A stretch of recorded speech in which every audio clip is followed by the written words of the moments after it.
Hello, everyone. Welcome to the Intrinsic Podcast. I'm your host, Eric Fisher, and I'm excited for this one today.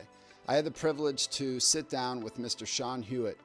Sean's the head coach of the Texas State women's volleyball team, and he's also breaking barriers as an openly gay father. Sean shares his journey from the early struggles in sports to leading a Division I program to navigating challenges as an openly gay coach, meanwhile embracing fatherhood through adoption. He opens up about resilience and mentorship and the power of authenticity, both in coaching and in parenting. And this conversation is about breaking barriers. It's about building relationships and inspiring the next generation to unapologetically embrace who they are. And so if this interests you, join in.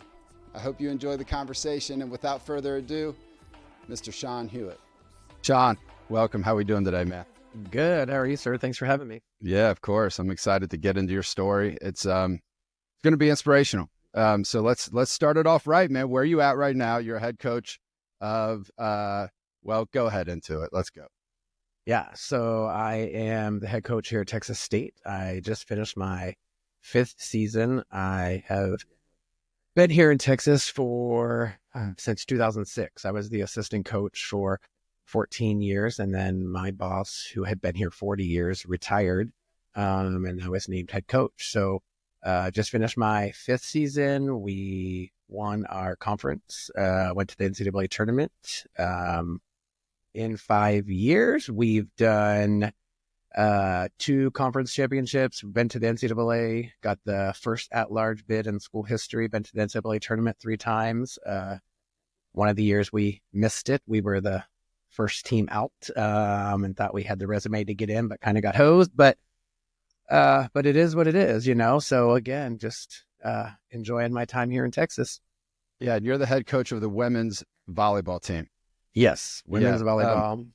And, you know, it hasn't always been success. I mean, you've had quite the interesting story, and that's what, you know, we're gonna tap into. So I want to revert back into some earlier years. We coincidentally went to high school together. Yes. Archbishop Moeller High School in Cincinnati, Good Ohio. old Moeller High School. Yeah, all boys. Go ahead. I was just gonna say, when I was back there, I drove my son by because I was like, I don't know if I've ever showed you where I went to high school, and I was like, it's crazy that it's different, but still the same place. Yeah, it's changed quite a bit.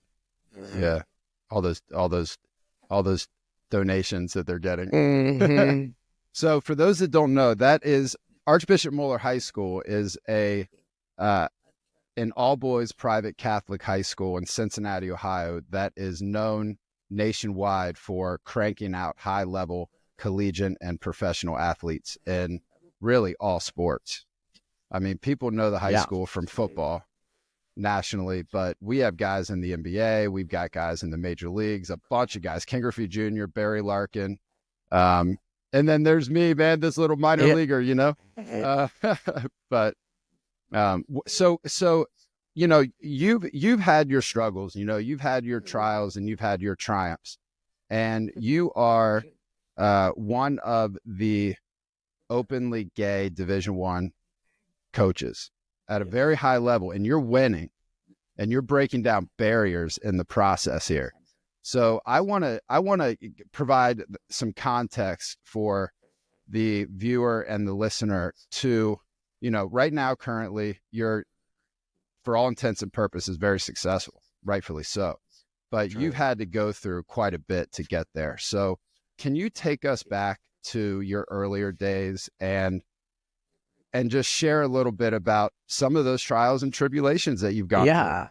I mean, for sure. I mean, I think a lot of it even started growing up with, like, you know, I went to Catholic grade school, was like all into sports and, you know, basketball, soccer, baseball, like, you know, did everything, and was going to follow my brother's footsteps who went to Moeller, but I also struggled a lot with that because I didn't want to go to Moeller right away. I wanted to go to the public school. And because I knew I had a better chance to play all the sports and do all the things I kind of wanted to do in high school. And so I went to Moeller and I really struggled. I struggled early on. I got cut. I didn't try out for soccer right away because I was like, I went to like the first couple kind of like open gyms that they had for soccer. And it was, I was like, they're using lingo that I don't know. So I was like, I'm not going to do this. And so didn't do that. Got cut from basketball and just didn't know what I was going to do. And again, for people that don't know, like when you drive from everywhere to go to Moeller, so like people I was becoming friends with maybe didn't live close to me. And so I had a group of people that I knew at school, but we weren't doing anything outside of school because we couldn't drive yet. And so I struggled a lot. I missed the sports side of things. I missed it was like almost like your identity as you're growing up. And so I fought my parents a lot to go and kind of go back to the public school. That was like what I really wanted to do. But again, in a crazy turn of events, I got involved in theater and kind of fell in love with that, and then decided I was going to be an actor, or I was going to be on Broadway for a while. But then when I realized I couldn't sing, I didn't know if that was really going to be where I went. And so then I ended up staying at Moeller, which ended up being the best decision of my life. I really, really enjoyed my last 2 full years there. Again, as you know, when you start to drive and you're doing stuff, it just made it a little bit easier. But with that, growing up, my mom had always played volleyball. She kind of coached volleyball. So it was like, I thought it was a cool sport, but we didn't have it yet. And so my sophomore year is when Moeller decided to get a men's volleyball team. And so we were having all the tryouts. It was a spring sport, so it didn't really interfere with anything I was doing, except it came down to the last day of tryouts where they're making final cuts and who was on varsity, who was on JV. The day going into that, I found out I got a semi-lead part in the play, like a lead enough that I had lines and the singing and all that kind of stuff. So I had to decide I couldn't do volleyball and be in the spring musical. And so I chose the spring musical because at that point, what was volleyball? I was just going to be, on Broadway and be an actor. And so I chose that. And so then it's the funny part of the story is our senior year, they ended up winning state. Some of my friends, Greg and Clint and all them still have their state ring and kind of like to rub it in my face as I remind them, though, they didn't get to go on spring break senior year because they were playing volleyball. So I got to have that experience that they didn't. Now who's got the bigger rings, right? And just showed me those rings. Yeah, those are sweet. It's crazy that has kind of shifted. And I went from, thinking I wasn't going to be involved with volleyball because I didn't play in high school to now here I am years later. Yeah. So you said that you loved the last 2 years of Moeller. So did I. So did I. Did you know, and I want to kind of fast forward through. So you went to Bowling Green. Yep. And what was talk a little bit about, I think this is important to set the stage as we continue, and spiral upwards into life and adulthood and your son and, some other kind of challenging moments to get where you are. You had to fight through some stuff. So what were, did you have any, being Catholic and being in an all boys school in terms of sexuality, was there any type of because we've all heard those stories with those priests. Yeah, no, nothing like that. No, I feel like that was, I don't think I ever really dove into my sexuality at that age. Like I knew I was different. I felt like from a younger age that I was different, like I was more into the girls as friends. Like I was all my straight friends wanted to be friends with me because I was always with the attractive girls because I was friends with them, And so for me, it was never about dating them. It was always just about being friends with them. And so again, I felt like I knew I was different. I don't know if at that point I was saying that I was gay or felt like I was gay. I think, again, growing up Catholic, growing up in the church, it was something that I probably suppressed, deep down of knowing, but not really wanting to come to grips with it. And so now when you look back at it, it's like, oh, I went to an all boy high school. Obviously didn't you have, an inkling there, but I don't feel like I was overly thinking it in that stretch of the realm of it. It was more of, hey, this is who I am. I just, I wasn't dating a lot of people. I didn't have girlfriends. I didn't do that, but it wasn't like I was dating boys or having boyfriends or doing any of that too. I was just kind of, being me. But that was, where it was. I don't think I really dove into like, am I gay or not gay until I was way older. Yeah. You had mentioned that to me. Which we'll get into maybe a little bit later on. But for sure. But one of the main things, what I find about your story so interesting, because I was a minor league baseball player with the White Sox and Twins, and we had a naive theory that we used to call them like book reading coaches, where if you didn't play the sport, you really didn't have the right to coach it. And that's naive. I mean, now that I'm older, I mean, I'm talking about when we were like 20 years old, 19, 20 years old. It's like, why would I listen to a coach who can't throw me batting practice? Exactly. No, exactly. But just because of that being said, just because you played the game does not mean you can coach it. I'm still in the baseball game now as a trainer. And then on the flip side, just because you didn't play doesn't mean you can't coach either. And you're a hybrid of both. You did play. And that started later on in college at Bowling Green State University. So can you, because I find it so inspirational that not only are you breaking down barriers in terms of, being gay, having a partner, having a son, and then your volleyball route, it's non-traditional. It's not like you were different. the star at the Division I level, and then you naturally kind of transitioned in. So take us through those college years and how volleyball became increasingly more valuable, more influenced. It influenced you more so throughout your life. Yeah. So when I went to Bowling Green, again, Clint McCabe, who played at Moeller, as a friend. Again, we became closer in college, but obviously I knew he was going to Bowling Green, and he obviously played at Moeller and won a state championship. And so he was always like, you should have played, like, let's go. So we would go to the rec and play volleyball and do stuff. And he's like, yeah, man, you're pretty good. Like, you should just come out with me to the club tryouts and try out for the club team. And I was like, oh, I don't know, So ended up doing that, went to the club tryouts and was like, after a couple of days, like, oh yeah, I can hang with these people. Like, I think I'm pretty good. But I got cut. And so I was like, hey, it wasn't it, and Clint's like, no, like, this is weird. Like, you should have been on the team. Something happened. Like, and I was like, it is what it is. He's like, just come back, come to practice every once in a while. I was like, no, I got cut from the team. Like, I'm, that's it, and then we, in club volleyball in college, like, you play a little bit in the fall, but the real like spring season is where like most of the matches, most of the tournaments, that's where nationals are. And so I think there's only maybe like 2 tournaments in the fall. So Clint plays, we do that. We go home for break. And when we come back from Christmas break, Clint's like, oh, we have our first practice this week. They might have tryouts again. I was like, no, I got cut. Like, I'm not going to do it. And then like the next week, the president who was running the team called, and he's like, hey, like, I'm pretty sure we might have made a mistake. Will you just come back and see? I think that you probably should be on the team. And so I was like, okay, that it's not just your friend saying it, like the person that's kind of running the team said it. So I went back, and within a week I was on the A team and starting, and was like, okay, maybe this is something I see what you're saying. I could have stuck with a little bit, but so then I started playing club volleyball, and that, gave me some of my best friends. Again, I loved the experience because it was like, you felt like you were playing a collegiate sport, but it also was super low key. Practices were run, like some of the girls on the varsity team ran our practices. Like, there wasn't necessarily a coach.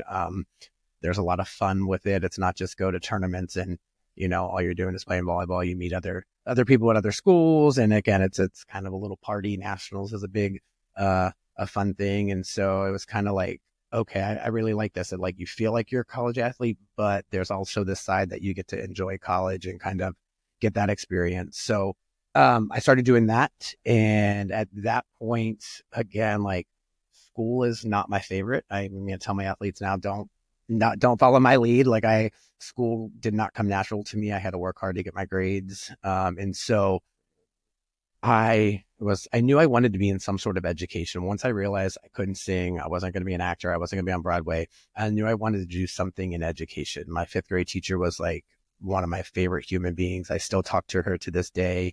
I knew I wanted to do something in that realm of helping people, helping kids. And so I started with elementary education, didn't really love it, changed to secondary education. Then they were like, when you go to secondary, you have to pick a major of like, what do you want to do? Do you want to do English, social studies, science? Again, I don't like school. I don't want to do any of that. But I was like, oh, I'll do English, And so I did English, took my first English class. And the teacher was like, this isn't for you. I'm like, cool. Okay, here we go. So I had no clue what I was going to do.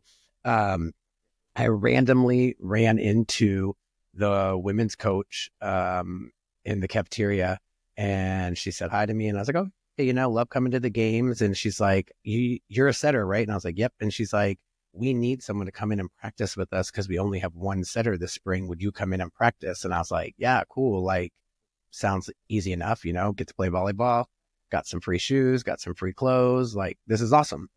Did that. When I came back that next fall, she was like, hey, like, we could use you in the gym still. Like, would you want to be a student coach? And I was like, yeah, let me look into it. So I started coaching with her. Again, the gear, you get free food, you get to travel. Like, I was just kind of like, this is kind of cool. And she's like, and again, her name, Denise Vanderwall, she's the one that kind of got me in this whole thing. And she was like, Sean, you have some natural things here, like with the teaching and how you do things. And back then, my memory was really good. Like, it's kind of gotten a little bit now that I'm older, but like, she could send me to a tournament to recruit, and I could come back and like list off every kid and where they went to school and what they did. And I just like remembered, and she'd be like, who are you talking about? I was like, oh, that kid that played. And she was just like, yeah, I can't do that. And so again, it just kind of fell into my lap that spring after I was a student coach. I found a club in Northwest Ohio, Premier, and Jody Shram, and she hired me to kind of coach a club team to see if this is really what, for me, it was more like kind of seeing like, is this what I want to do? Do I want to coach? Do I want to get into it? And so started coaching club and made some connections with parents and families. And I was like, yeah, this is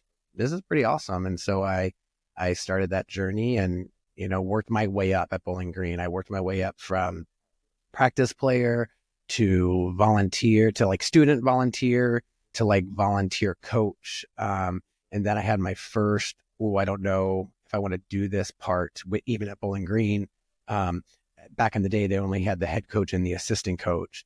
And when they installed a second coach, she got to hire a second assistant. And I was like, oh, awesome. Like, I've been volunteering here. I've been here for the whole time. This is really awesome. Like, I naturally just thought it was going to be me. Well, she had to hire a female.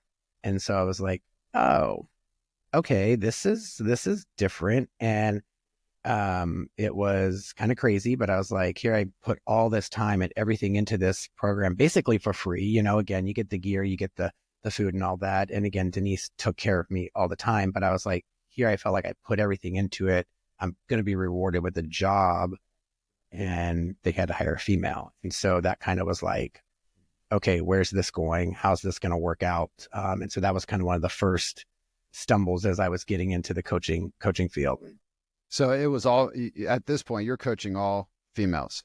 Yep. Yeah, Okay. Just females. I played club, coached, female, again, Bowling Green. And then the club team that I coached in Northwest Ohio in Toledo, that was a girls club team too.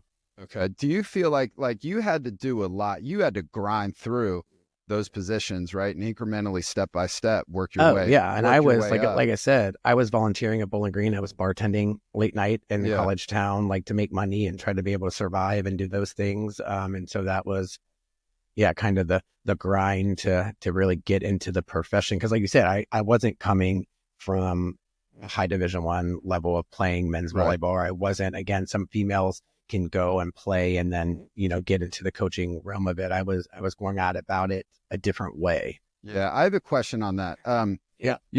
I certainly understand that grind, in the minor leagues, not only do you work to get to the quote unquote professional level and get drafted, et cetera, but in the minor leagues, you're not making any money.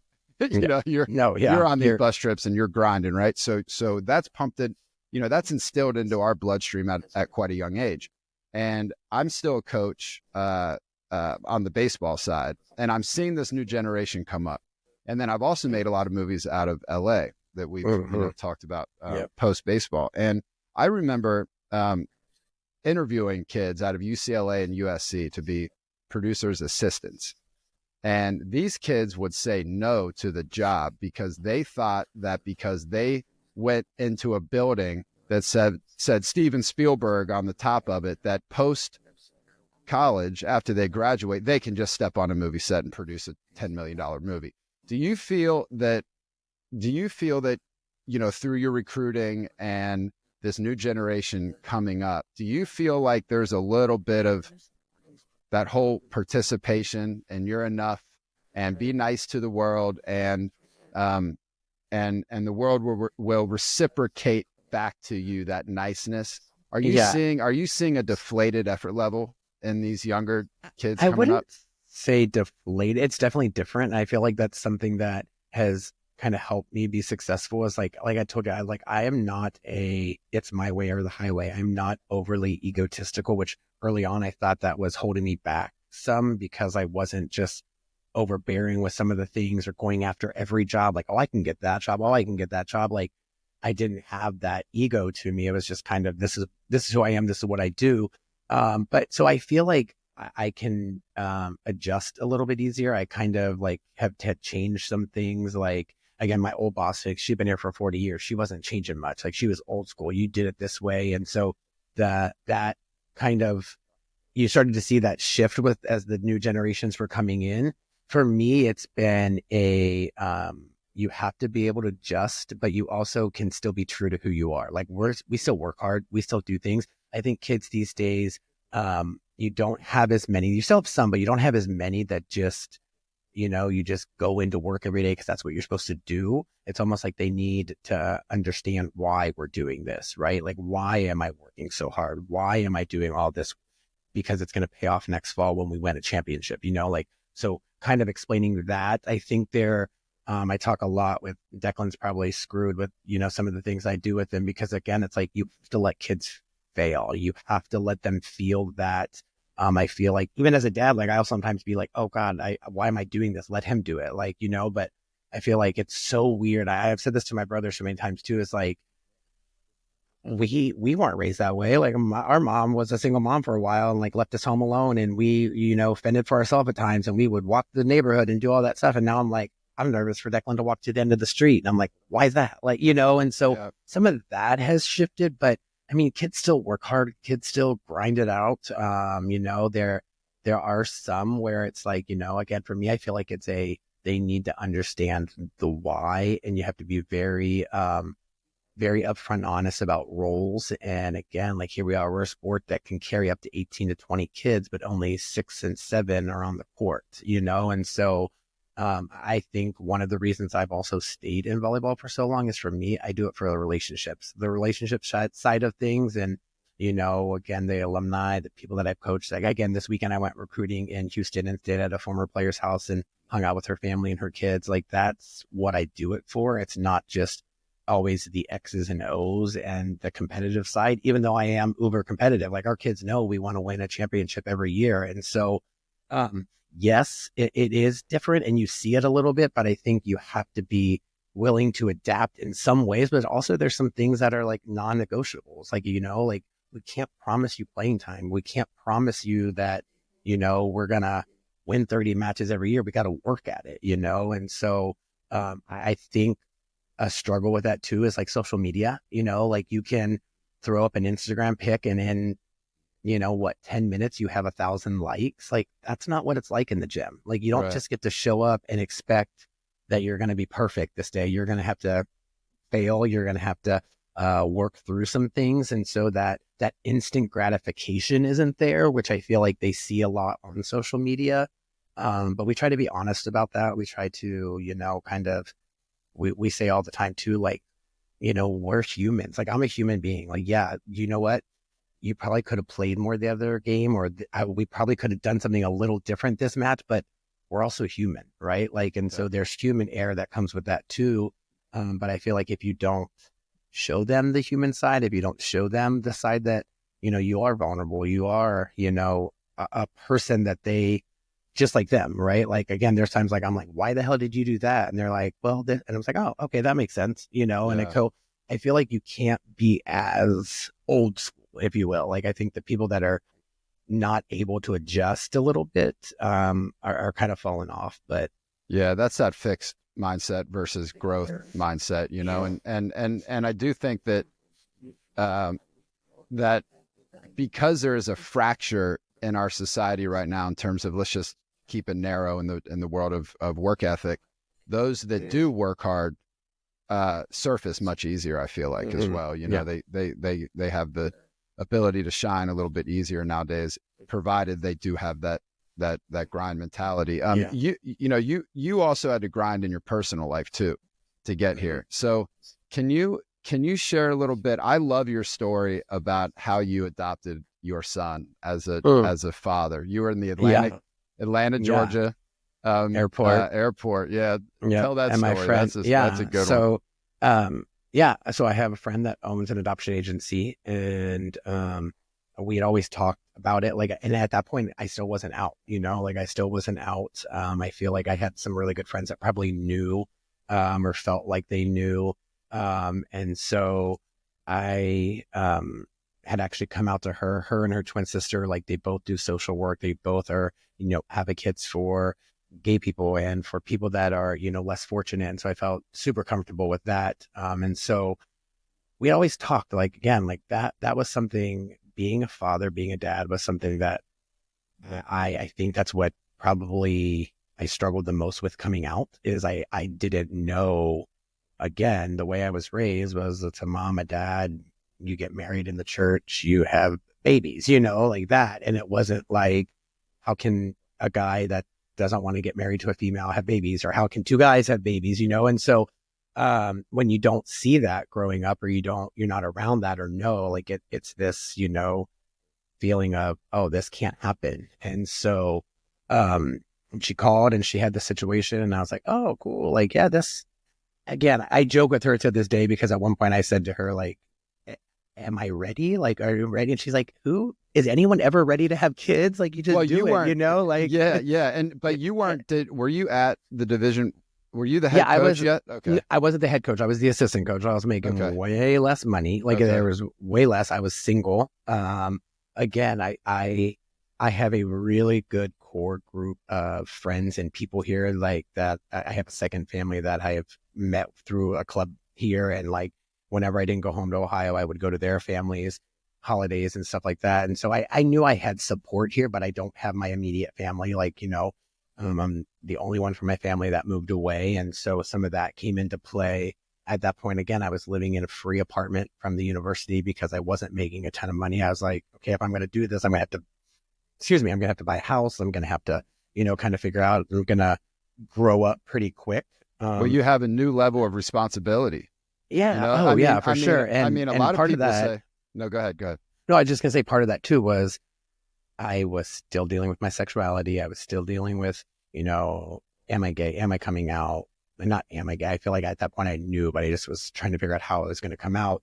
And so then again, in my head for a little bit, I thought, you know what, maybe adopting this kid, people are just naturally going to see when I adopt, you know, my son, that people will be like, oh, Sean's gay. Or, you know, like for me, it was almost like even just saying it, like, you know, kind of that side of things. And so when she called me and she's like, you know, hey, we got to kind of make a decision here, because I got to either move in this direction or move in this direction. And, you know, there's some things going on with her and that we got to be able to move. And I was coming home from a recruiting trip, and I was just like on the phone, and I was like, I started crying, and she's like, what are you crying about? And I was like, I never knew I never dreamt that I was going to be calling my parents from the Atlanta airport to tell them that I was gay. And she's like, you're not telling them you're gay. You're telling them you want to adopt a kid. And I was like, oh, I guess naturally in my head, I just assumed that was going to mean, there's so much that going was on in the moment. Mean that. And so, but even when I started talking to them about that, there was no, I mean, I think if they think back now, they're probably like, oh, that makes sense, you know, but they weren't necessarily thinking. They were still thinking, oh, I can adopt a child, be a dad, and then meet a lady and get married, you know? And so, that was, again, trying to do that as a single dad. There were some things that were, you know, again, like I said, I bought a house. My parents came down, we found a house, bought a house, had to get that ready. I had to do a home study, and, you know, you have to meet with someone once a month. And or I guess it was once every 3 weeks, and they come to your house and they kind of do all these interviews and like, I was like, here I am doing all these things. And like this lady at the end of this might say, you can't adopt. And I'm just like, oh, this you mean, is crazy. so you took your son home from the hospital, and then is that a kind of a trial period? I'm saying, no. So I'm saying leading up to even be able to adopt, you have to do a home study. You have to meet with a psychologist. You have to meet with all these people building up to get approved to adopt. And so that was all happening before he was born. And so again, like I told my friend, like, it's so crazy because you're just, having this lady, and it was a lady, she was so awesome, but, coming to my house and like seeing how I interact, I had to have, 5 different families, right? Like character witnesses for me, and just this whole process that I'm like, I'm doing all this. And then, a man and a woman can just do what they do to have a kid, what I mean? Like, and it just happens. And so it was like the steps that I had to do to become a dad. Again, I would do it all overnight again and do it 1,000 times to get my son, but it just was crazy. All of the stuff leading up to, and this was not even until he was born, and then you get to, okay, like he's going to be born. I'm going to be at the hospital in Ohio. Birth moms have, 3 days for the final decision and when they'll sign over the parental rights. And so, like the longest 3 days of your life, I felt like I had a good relationship with her and kind of felt good about it. There was, some craziness that went on the day with her and her partner and some things that were going on. And so it just was very, again, I said earlier too, a little bit like I struggled with my religion and some of that with the coming out and being that, but I felt like it was a very God thing, like everything that kind of had happened.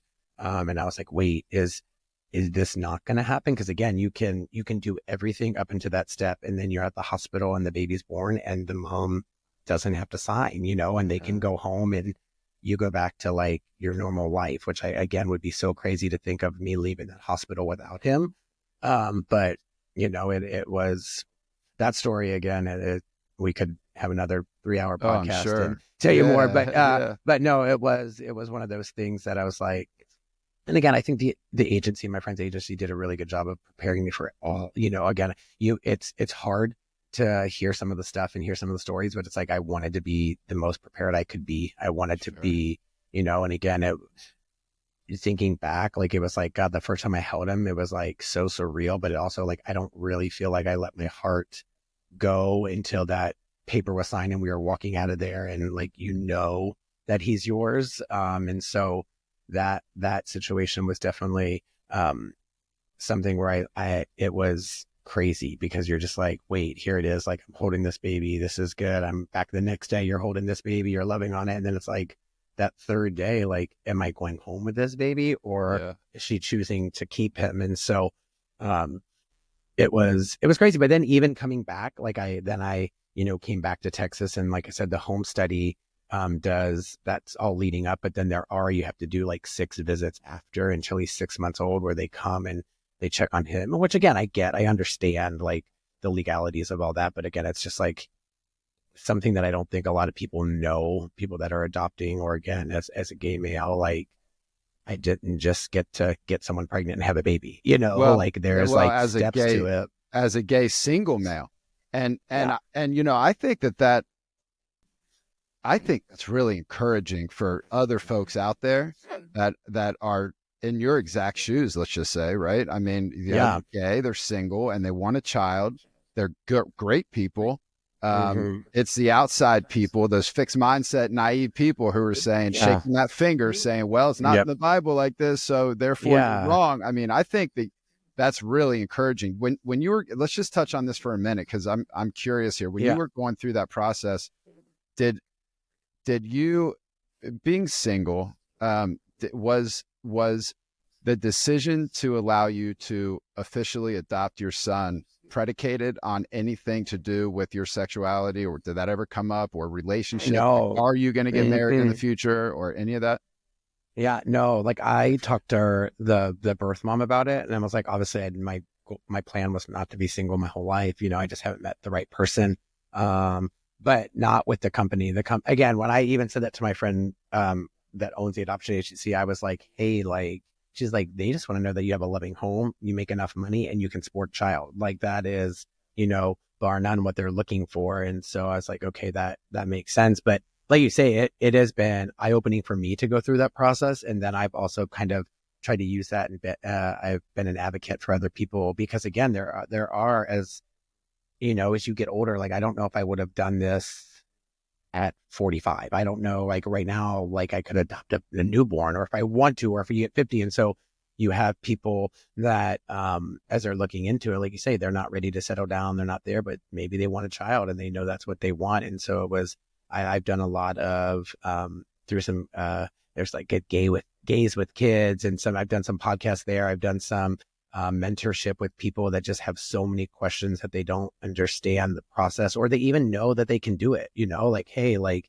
you actually can adopt a kid as a single dad, as long as you have the resources and you can, provide a loving home. Like there's a lot of kids that, need that love and support. And so that the being gay, the being single, that didn't really come up with the home study and all the processes to be approved for it. Yeah, but it's just crazy to think that, again, it is where it is, but it's like, two people can go have sex and have a kid, and then, they're not, not going to be great parents. And then you have here a group of people that could be really amazing parents that literally have to have their entire life investigated to adopt a child. But yeah, I would do it again. I said I would do it a million times. Like it's been the biggest blessing of my life.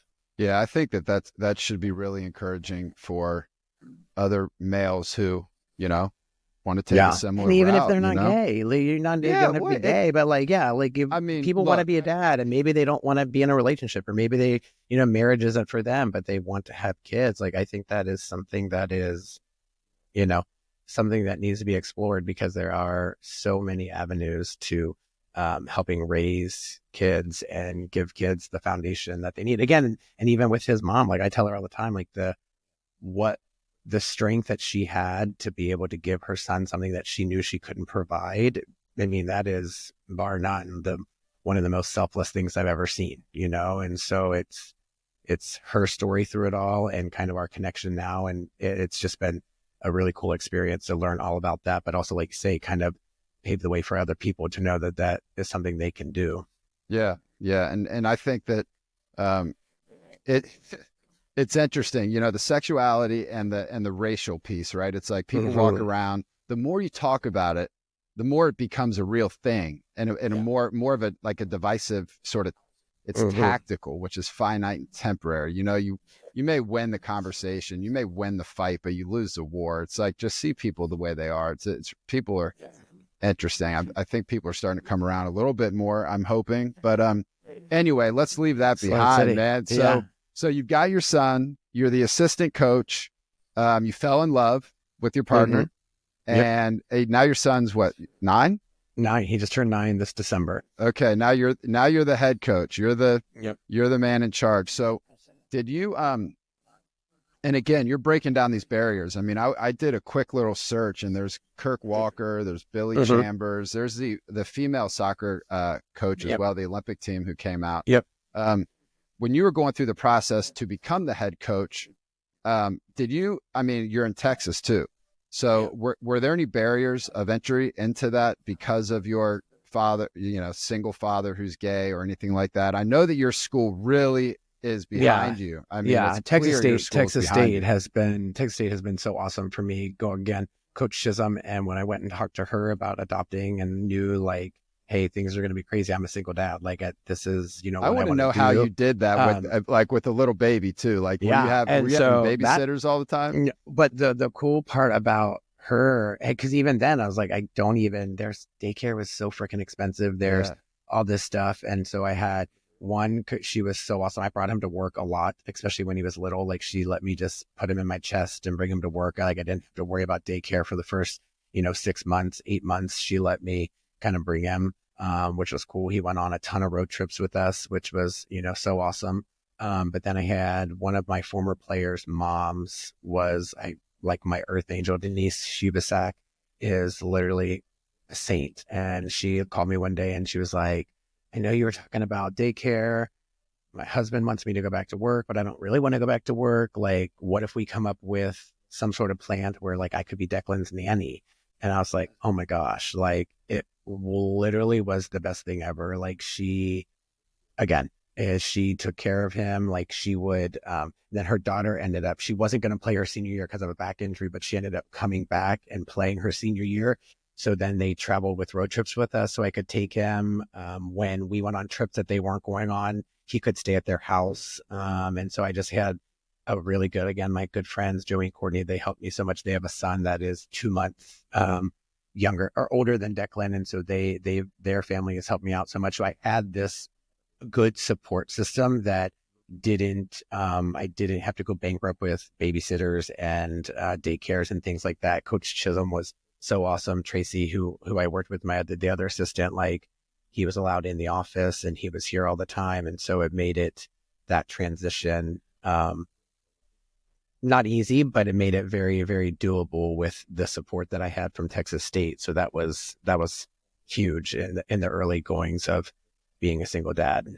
Outside of, I'm in recovery for alcohol addiction that you know and know about. And I didn't really have a support system. Part of it was my ego and pride and the whole vulnerability thing too. I was not in tune with that. I was the stereotypical naive male athlete, naive to mental health, and I can do it all. And no brake pad and all that stuff. But you had this support system that I think a lot of people who are trying to achieve something great, we're always going to have our roadblocks and our obstacles, and that's all individualized as someone else, defines it for themselves. But how aware were you of your support system as you were climbing the coaching ranks and dealing with, being a new father, and then obviously the sexuality piece of it? Was that on purpose, or is that just you attract the right people?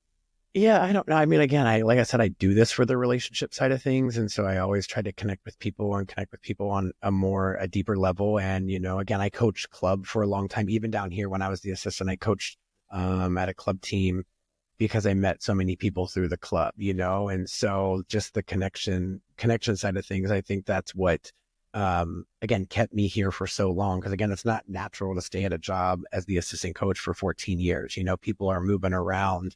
But like I said, Texas State, when I first got here, was a smaller school. We're almost at 40,000 students now. So Texas State has made this huge growth in the population of this school. We went from a smaller conference to now we're in the Sun Belt, so instead of having to move for all these different jobs, I was able to set some roots and stay here. And that's something, again, I've been true to, is like, I love where I live. We can play for championships and we can do that at a high level, but I also want to spend time with my family. I want to spend time outside of here. I want to make those connections. And so I think that is what's kept me here for so long. And then making that transition into the head coaching role was just something that kind of happened through all of that. But again, like you say, it wasn't easy. There was, and again, I sent you the TED Talk that I did, that it was like, for the longest time, like I didn't know if I could be openly gay and head coach. That was something that really also was hindering maybe my coming out, or maybe, not being truly honest with everyone. I feel like it got to a point where like it wasn't talked about, but people knew, and It was like, gosh, like why can't I? But, again, when I was at Bowling Green, one of my mentors, Kurt Miller, and he's been so amazing to me. And he's now the GM of the Dallas WNBA team. But, I saw him struggle. I saw him struggle to get jobs. Like he took a mid-major school to the Sweet 16, but then was being told no by bigger schools because he was openly gay. And so it's like you love that he's trying to break down these barriers, but you're also then have this fear of like, wait, is that going to be me? Like, look how good he is. He's freaking really good at his job, but he's not getting some of these bigger jobs because he's openly gay. And so that was, again, part of the process of figuring that out. But then when it happened, like I think I told you, like the two major things that happened after I got the job is I ran into a friend at the convention and she was like, you know what you're doing? And I was like, like, I think so. Like, I haven't been a head coach yet, but, she's like, no, like, you're openly gay. Like, you're breaking down barriers for people. Like, you are literally like, and I was like, okay, now you just scared me more. Like, so we joked about that. But then I had a good friend that was in the coaching world, Steve Ensel, and he was just like, listen, like, do not change. Like, do not. I've seen so many people that have gone from assistant to head coach and they get that title and it like changes who they are. And he's like, you got that job because of who you are. You got that job because of how you treat people, what you do. You've been loyal to Texas State. And so he's like, don't change that. And I was like, that's really stuck with me because that was just sliding over a chair in an office or an office room. The kids looked at me a little different early on, like, oh my gosh, he's the head coach now. He has to make all the decisions, but I'm like, I'm still Sean. Like, I still want the relationship side of things. And so those two things have kind of, I've kept at my core of, kind of like you say, not hiding and not, I want to, other young gay coaches to know that you can do it, like you can, one, you can be a single dad and coach. One, you can, be openly gay and be a head coach. And so those are things that I try to, show every day. And I want my athletes, it's not even about being gay. I want my athletes to be able to be who they are. We talk a lot about, being who they are and not just being defined as an athlete. And I feel like that's, especially when they start getting towards the end of their career and you're seeing some more pro leagues in the US and some kids going and playing overseas a little bit, but volleyball stops at some point, and so there's that identity with it, but I don't want you to be so bought in. And again, that comes down to even like, as an athlete that struggles because they're not playing or like, like I've been this person my whole life. Who am I without the sport? And trying to, let them know that, yes, I'm a coach, but I'm also a person. Like, I don't want my identity to just be in coaching. Like, I don't want my identity just to be the head coach here. Like, I want it to be a family person. I want it to be like, I like to be outside. I like to, float the river and do all the things, and so kind of get our athletes to buy into that and kind of know too, because again, as an athlete, like you're just built into that identity and it's like, who am I after that? Like, who am I? And it's like, there's so much more to you as a person. And again, we say it and sometimes we joke a little bit because it's like them as a person is way more important to me than them as an athlete. Like knowing their family, knowing what they're doing, know what they're like, that is way more important. But then there's the side of like, but you as an athlete is what keeps my job, and so like having that balance and kind of like letting them know that because it's all about them as a person and the experience they're getting here. And so trying to live authentically as myself and show them that is something that I try to do every day. Yeah. And there's a lot of vulnerability in that, which is courageous. I mean, Brene Brown talks about this. I follow Brene Brown quite intimately, and she says it beautifully. Like, without vulnerability, there is no courage.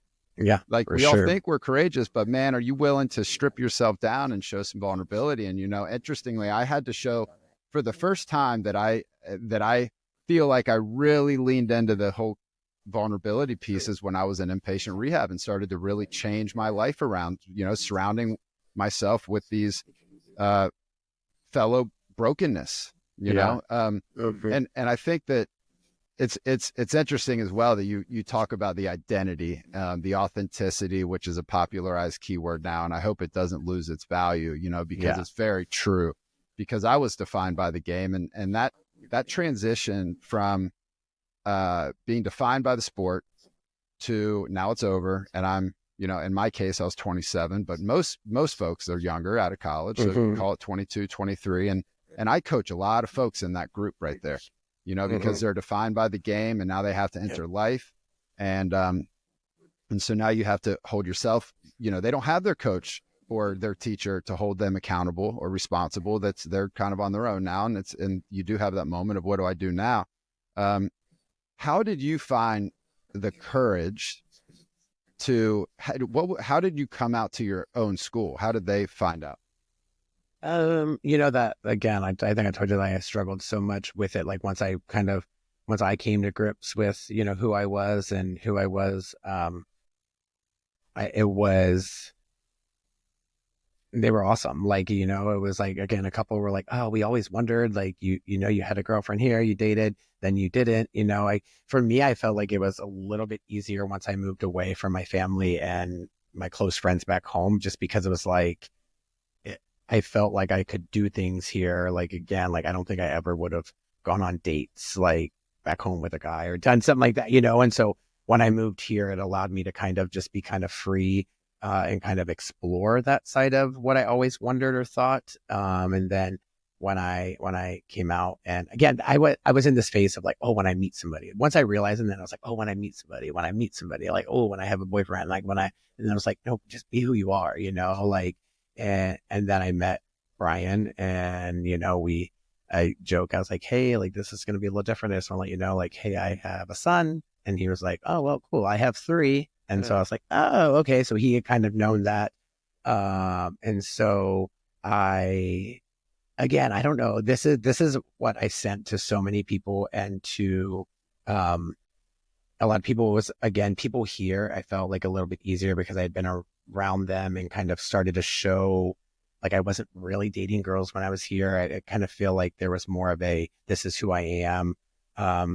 But there's a show called Love, Simon, and it's like super cool. And I watched it, and then I like really sent it to a lot of my family. Cause again, some of my family, some of my friends back home, I think they struggled a little bit, that they were some of the last people to know. But just like the coming out side of things, like, that's my story. That doesn't have anything to do with them. It doesn't have anything to do with, like, whether I call you, whether I send you a text, whether I just show up at your house with my boyfriend, whether I do, like, people's coming out or trying to be who they are doesn't have anything to do with you. It's about me and how I want to do it and how I feel like to do it. And it's not anyone's place. And in the movie, it's like, this kid kind of outs him a little bit, and he's like, that's not for you to do. Like, this was about me. This was about me telling people. And so I just, again, the whole storyline and what it is. And then at one point, the mom looks at the son, and he's like, you are still you. You are still you, but now you get to be authentically you, and you get to be free and not have this. You go, like, God, I don't even want to get emotional, but I feel like there was like a point that I was lying. Like, I was lying. Like, there would be times I would call my family and like have someone at my place, but I couldn't say someone was at my place because it was a boy, and it wasn't just a friend. It was maybe someone I was talking to, or like, I never felt like I was truly lying, but there's this side of it where you're like, like, I'm leading 2 lives a little bit. Like, I'm over here doing this, but then I go home and I'm doing this, or I'm, acting like everything's great, but I'm really struggling over here with like this side of things. And so just to be free of that side of things, it was very like, almost like a sigh of relief, like ripping off a Band-Aid, like that side of like, okay. Cause then I got to a point where, like, I don't care. Like, I don't care if you don't agree with it, if you don't, support it, that's your decision. That's on you. You don't get to dictate how I come out or how I tell you this. I don't also get to dictate how you perceive it and how you want to, that's on you. But, this is who I am, and this is, the life I'm leading. And so I went through all the struggles of, the religious side of things, the family side of things, the, all that, like, steps and processes, being afraid that you couldn't be a dad, being afraid that I couldn't be a coach. And then when you see all those things are possible and you get to be who you are, like, you get to be your true self. I just think that made it, again, I feel like I became more confident. I became more okay with, hey, this is who I am. And I'm going to have people in my circle that support that, like, again, even in my job, like through recruiting and through people, like, I'm open about it. Like, I'm not trying to hide that I have a husband and that, I want you to come play for our school, because again, there probably maybe have lost kids that didn't, agree or didn't, and that's fine. But I don't want to portray that I'm one way and then get here and you're like, oh wait, you're gay, you have a kid, you have, like, and so I feel like once you kind of rip the Band-Aid off, it's the confidence of being, true to yourself and who you are is a lot easier. Yeah. Being true. being true to yourself is the only way you can fly. Mm-hmm. And there's a lot of truth to that. And it's so For free. sure. It's so freeing too. You know, there's a cognitive dissonance. I think it's Carl Rogers, the world-renowned psychotherapist who kind of dubbed that term, where how we view ourselves internally does not match up with our actions and our choices and our public life. And I think a lot of people, I mean, regardless of your sexuality, it's your belief systems, right? Truth, fact, and belief. Like, do I view what's true as fact, and is true, even though it doesn't coincide with my belief system? You know, there's a lot of, you know, it's not black or white. Beauty of life. That's I would argue that's in the gray. I've learned a lot through that, you know, again, like there are a lot of things that I don't maybe agree with, or I don't like that. I wouldn't want that for me, but like, I don't live in their house. I don't live in their shoes. Like, you know, like so many times I've heard like, oh, like I didn't choose this. Like, this is like, do I think that maybe some people can choose? Yes. Like this is who I am. Like, I am a gay male. I am attracted to men.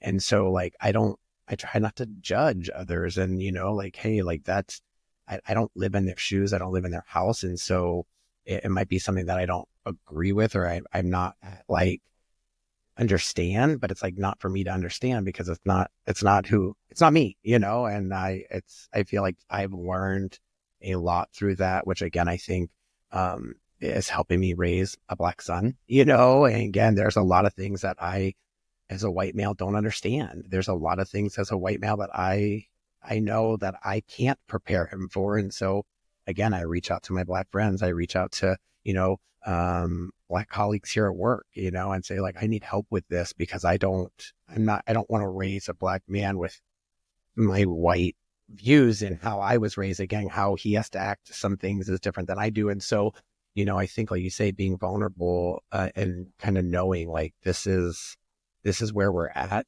I think it's really opened my eyes to helping raise Glenn to, you know, be a strong Black man, because that's what we talk about. I want him to, you know, to own it and be proud of being a Black male. And so, you got to be vulnerable and kind of know, you know, I have to do things different than maybe how I was raised, or different, in my, thoughts. And so again, it's that side of things of, again, one of my assistants, Keith, like, you know, he's a Black and he's gay. So there's two sides of it that I get to, you know, pick his brain. But there's so many times that I'm like, I need your help. Like, I need him to have a strong Black role model. I need to understand some of these things, or like, you know, I don't want to just put my thoughts into it, because that's not fair for him as a Black male to, you know, not give him that side of things. And so it's definitely been eye-opening.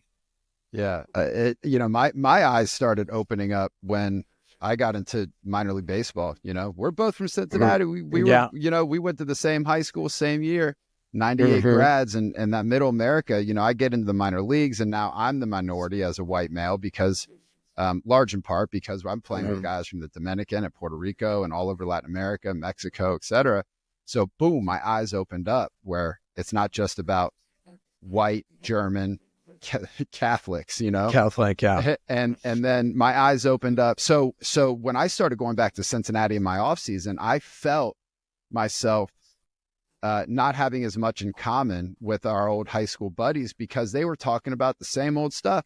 And my worldview started really opening up. And then I moved to Hollywood, and you talk about diversity. It's a melting pot, LA, you know? Oh, for sure. And I remember I had a meeting at the Coffee Bean in North Hollywood. And these two men in a Ferrari, who were tattooed from the neck down, were married. They showed up. They were film producers, and they had their undergraduate from one of the Ivy League schools, and they were lawyers, and they were so successful and so cool. Like, again, my world opened wide up, and then I'd come back to the Midwest and say, wow, I wish things were different here, you know? Yeah. So you're leading by example, man. I think anybody watching this who's on the fence for anything to do with their sexuality, or anything to do with being vulnerable, being open, being authentic to their true self, you are the absolute spokesman for this. I mean, really, in a lot of different ways, yourself and the other coaches in the athletic field that are doing the same thing. I mean, it does take a whole lot of courage. It feels like a book's in your future. I don't know. I remember the whole school thing and not like that, or even like the TED Talk when they said you need to do a TED Talk. I was like, I don't know about that. I watched it. I'm going to put that in the description down below so people can tune into that. Yeah. Again, I felt like when I used to, because someone was like, well, you were in theater. And I was like, yeah, but when you're on stage, you're somebody else. And that to me was easier because you're somebody else. You're not me. So if you don't like that person or you don't like that person's voice, or you think I was like, that's not Sean, that's the character I'm playing, you know, like when you get up and talk in front of people, which again, as a coach, you get used to it a little bit. But yeah, I don't know. Maybe a book one day. If I could make a lot of money and then retire, that'd be nice. There you go. Some championships in the future, some more. So before we got on, you showed me some rings you were approving. What are those about? So this past fall, we won the Sun Belt Conference. We actually, not to gloat, I remember I said I wasn't too egotistical, but we put a pretty good run. I thought we were going to be pretty good this year. We had you were just to say it, you were whooping people. You were we were struggling early on. We had a really hard preseason, but when we got to the conference, we didn't lose a set the entire conference tournament. We beat everyone 3-0, playing at a pretty high level. So it was cool. Like we won a championship. We talk a lot. Again, as much and as successful as we've been here, winning championships is hard. Like it's really, really hard. And so just that final point when it hits and you're just like, oh, like it's like everything you put into, you kind of, like I said, like explaining why we work so hard, why we do this, why we train this way. Like when you get that last point, you win the championship and the team's throwing the water bottles on you and doing all that stuff, it makes it all worth it. And it's all, like we say, not that winning a championship is the end all be all. But it's a pretty cool feeling when you've gone to battle with a group of people for so long and just kind of get the reward at the end. So it was awesome. Yeah. So I think so my last question for you is this. Okay. So you hear the Michael Jordans, the Kobe Bryants and Serena Williams and all the champions and all the teams who win, the Tom Brady's, and now you're coming off a winning season. How do you, and you're going after another championship, clearly that's the aim, next season. What's next for you? How do you reinvent yourself? Same sport, same conference. I don't know what the turnover rate is for your team, but how do you reinvent yourself to seek the same type of goal in a way? Yeah. And that's a challenge for a lot of athletes. It's definitely a challenge, and it's a challenge because again, like roles change. Like we didn't lose a ton, but we lost enough. We lost 2 seniors that played. We lost a couple kids to the portal, a couple kids that are done playing volleyball. But actually, even when you get to the end of that season and you're playing, it's like, I say this so much, is like, this is never going to happen again. Like this same exact team is never playing again. So you've got to like soak in these moments, soak in the travel, soak in all that, because it's not going to happen. Like we won a championship and then we still had some turnover. You're going to graduate kids. And so we just started back this week or last week. Today was our first day actually back in the gym because we had that good old snow day. But now you start training. It's like, even though it was just in December, like we kind of forget about that. Yes, we're designing rings and we're going to get championship and we're going to be honored at the basketball game and do all that for what we did last fall. But no one cares about last fall anymore. We're moving on to next fall, and so we got to start the training, the mental side of it. Like I said, we talk all the time about it's not easy. It's not easy to win a championship. And so now this team gets to set new goals, right? Like this team gets to see like, okay, we won a championship. The year before that, some of this group was on the team that was the first to ever get an at-large bid. As good as Texas State's been for a long time, we've never gotten an at-large bid to the NCAA tournament until a couple of years ago. So it was like, what does this team want to be known for? Like, what is your culture for this team going to be? And so again, I love getting kids. They want to do stuff that we haven't done here before. So again, trying to make a run to the Sweet 16, trying to, we've been to the second round of the NCAA tournament. Can we go one step farther and get to the Sweet 16? And so putting some things in front of them and challenging them with some things, I think that's the next way to go. Because again, like it doesn't become monotonous winning championships at all. Like, you could do it every year, but it is hard. And so again, and sometimes keeping kids focused on, like we talk a lot about, we don't recruit you here just to win one championship ring. We want you to win 4, right? Like we want you to win multiple. And so, we're back in the lab and, kind of grinding a little bit, and we'll give this group a little bit of training and get a little bit of the individual stuff before we start really getting into team practice. But then, we put a lot on them and picking their brain. Like, what do you want? Because again, I can want a championship every year I'm here, but if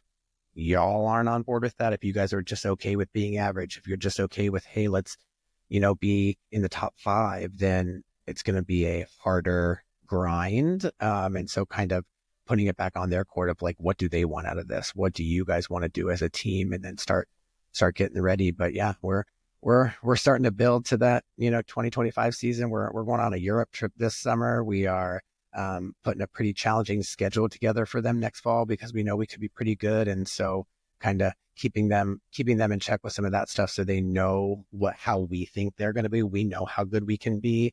And so we're going to schedule like that, but then kind of let them lay out their goals and go after it. Love it. Well, Sean, thank you for coming Yeah, on. appreciate It's been you. a pleasure. You're paving the way on a number of different fronts, from breaking barriers, from the sexuality piece to the fatherhood, to being at the highest level as a Division I coach. And I commend you, brother. Like, really, I mean that from the bottom of my heart. You are, thank you. Not only a friend, but you're somebody to admire and to look up to. And I appreciate you. I think that anybody watching this who's struggling in any of these, facets of their life is going to be highly encouraged to take another step. And the struggle forward. is part of it, but the struggle is part of it too. The struggle is part of it. We all got to go through a struggle at some point in life to get to the other side. So embrace the struggle. But again, if anyone listening needs anything, find my email. I'm an open book. So reach out. Thank you again. And if you like Appreciate you, sir. Yeah. And if you guys like this episode, please subscribe. It really helps the channel. This is a young channel, and the aim at the Intrinsic Podcast is to provide you with thought-provoking, entertaining, and educational life stories that are moving in many different ways. So, Sean, once again, thank you. Thank you, sir. Appreciate you. All right, brother. We'll be in touch. Have a good one. All right, you too.